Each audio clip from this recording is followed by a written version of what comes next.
In today's video, I'm going to teach you Guide with Google.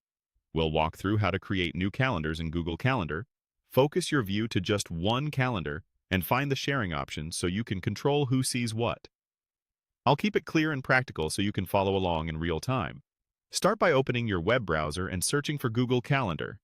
In the results, click the official Google Calendar page, labeled Easier Time Management, or similar. When Calendar opens, sign in if you're prompted. Once you're in, look to the left sidebar. Find the section where your calendars are listed and open the menu there. Choose Create New Calendar. You'll land on a page with a few fields. In the highlighted Name field, type a clear, descriptive title for your new calendar. In the highlighted Description field, add a short note about what this calendar is for. Descriptions help teammates or future you understand the purpose at a glance. When you're ready, click Create Calendar. Give it a moment to finish. Then use the highlighted control to return to your main calendar view.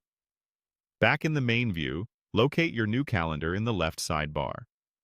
Open its Options menu and select Display this only. This hides the noise and lets you focus on just that calendar's events. Next, open the same Options menu again and choose Settings and Sharing. This takes you to the detailed settings for that calendar. Here, find the section with sharing options and click Get Shareable Link. You'll see the link you can provide to others depending on your chosen permissions.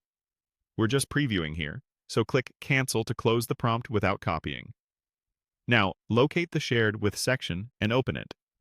This is where you can add people and adjust what they're allowed to see or do. For now, we'll leave these settings as is. Use the highlighted control to navigate back, and from the left sidebar, open the menu again to Create New Calendar.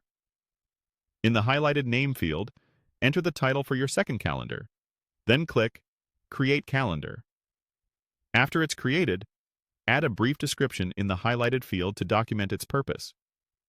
Click the highlighted control to save and return.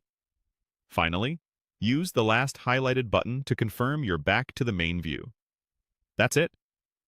You've created multiple calendars, focused your view to a single calendar when needed, and navigated to the sharing settings so you know exactly where to manage access and links. If you keep your calendar names and descriptions consistent and clear, you'll stay organized and make collaboration much easier.